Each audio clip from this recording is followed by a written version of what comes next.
संसद 3 लोगों से मिलकर बना हुआ है, लोकसभा, राज्यसभा और राष्ट्रपति। और हमारा संसद किस भाग में है? भाग 5 में है, भाग 5 में है। और किस आर्टिकल के अंतर्गत आता है? आर्टिकल जो हमारा है 79 से लेकर 122 आर्टिकल तक आता है। लोकसभा और राज्यसभा और राष्ट्रपति, और राज्यसभा का जो गठन हुआ था 1952 में हुआ था।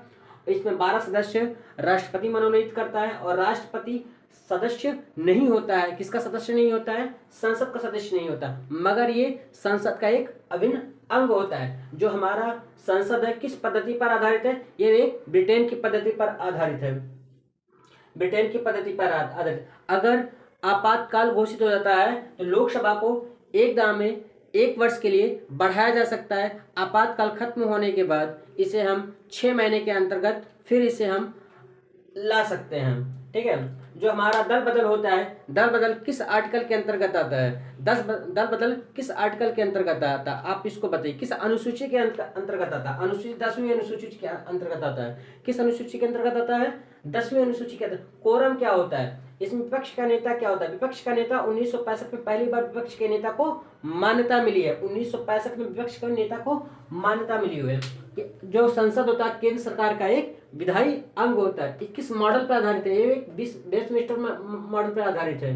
ठीक है। जो हमारा लोकसभा होता है इसमें संपूर्ण भारत का प्रतिनिधित्व होता है। लोकसभा में संपूर्ण भारत का प्रतिनिधित्व होता है, मगर राज्यसभा में सिर्फ राज्य और संघ का ही सिर्फ प्रतिनिधित्व होता है। संघ और राज्य का ही प्रतिनिधित्व होता है।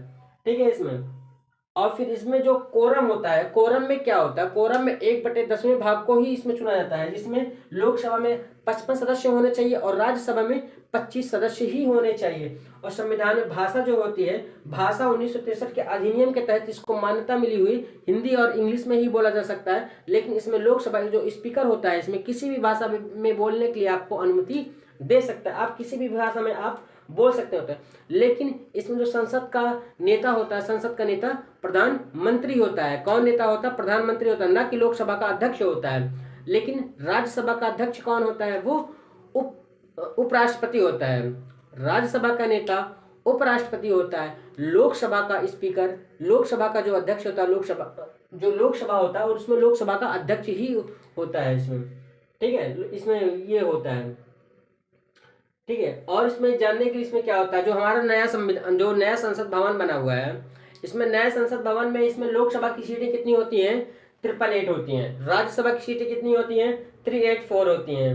ठीक है। और इसमें आपको बता ही चुके हैं जो संसद होता है हमारा, संसद किस भाग में आता है? ये भाग क्वेश्चन पूछ चुका था। भाग 5 में आता है। आर्टिकल 79 से 122 के अंतर्गत इसको रखा गया है। संसद किस आर्टिकल के अंतर्गत आता है? आपको मिलान में कर देगा कि आपको किस भाग में आता है, ये आपको जो कि याद करना पड़ा। और राष्ट्रपति होता है। राष्ट्रपति अगर कोई भी, इसलिए इसको रखा गया है क्योंकि अगर लोकसभा, अगर राज्यसभा में अगर कोई विधेयक पास होता है, कोई बिल पास होता है, वो जब अधिनियम कब तक नहीं बनेगा? जब तक राष्ट्रपति इस पर साइन नहीं करेगा। अगर राष्ट्रपति इस पर अगर साइन कर देगा तो वो एक बिल बन जाता है। ठीक है। अब बिल बन जाएगा, लेकिन इसमें इसके लिए ये रोक भी सकता है इसके लिए, लेकिन इसे रोकने के लिए कोई प्रावधान नहीं है। जैसा कि वीटो पावर ला सकता है। कौन ला सकता है वीटो पावर? राष्ट्रपति। किस आर्टिकल के अंतर्गत है? 111 के अंतर्गत ये वीटो पावर ला सकता है। ठीक है। ये आपको फैक्चुअल याद करना पड़ेगा।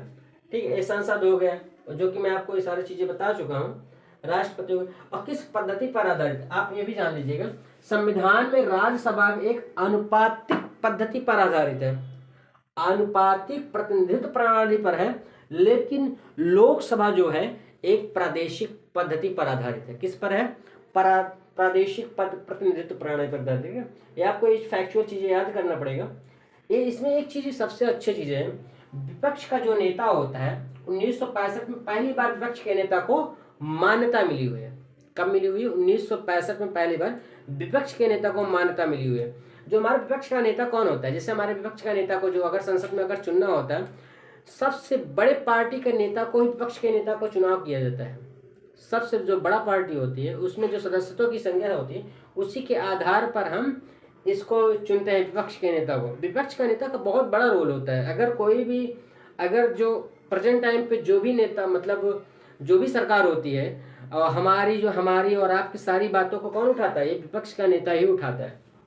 ठीक है, बस इतना चीज़ें आपको ध्यान में रखनी है और आगे क्लास कंटिन्यू रहेगी, कोई दिक्कत नहीं है, आज क्लास कंटिन्यू करते रहेंगे। आज इतना ही, आगे फिर देख लेंगे। अभी फिर वीडियो, अभी ज्योग्राफी के एक बहुत अच्छा मैं क्वेश्चन बनाया हुआ, ज्योग्राफी नंबर 1 का मैं एक नोट्स तैयार किया हूँ और उस पर मैं ज्योग्राफी की क्लास लूँगा आप लोग को। इसके लिए आपको धन्यवाद।